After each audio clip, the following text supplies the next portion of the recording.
bu yerda ko'rayotgan bo'lsanglar, hech narsa yozmaganmiz, hech qanaqa prompt yo'q. Hozir qani savol berib ko'ramiz, javob topa olarmikan.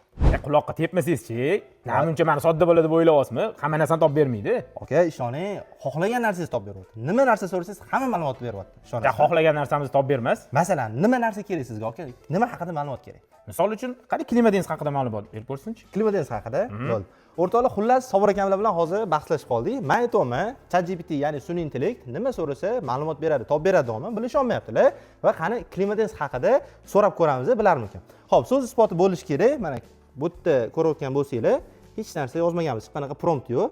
Hozir qani savol berib ko'ramiz, javob topa olarmikan. Salom ChatGPT. Va alaykum salom. Qanday yordam bera olaman? Nima uchun Klimadens do'konida isitish tizimlari mahsulotlarini xarid qilishim kerak? Ularning qanday afzalliklari bor? Klimadens do'konida isitish tizimlarini xarid qilishning bir nechta afzalliklari bor. Birinchidan, ularning mahsulotlari yuqori sifatli va energiya tejovchi. Bu esa uy yoki ofisingizni samarali isitishga yordam beradi. Ikkinchidan, ularning mahsulotlari uzoq muddatli va ishonchli. Bu esa xizmat ko'rsatish va ta'mirlash xarajatlarini kamaytiradi.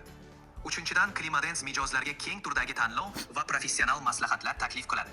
Shuning uchun siz o'zingizga mos yechimni topishingiz oson. Umuman Klimadens mahsulotlari qulaylik, tejamkorlik va sifat jihatdan juda ma'qul tanlov hisoblanadi. Ana, o'rtoqlar, o'zingizlar ko'rdinglar, o'zingizlar guvoh bo'ldinglar.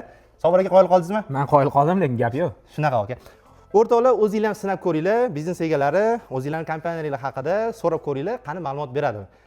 Izohda esa albatta natijasini yozib qoldiringlar. Videoni kimga yuborsa o'zingizlar bilasizlar.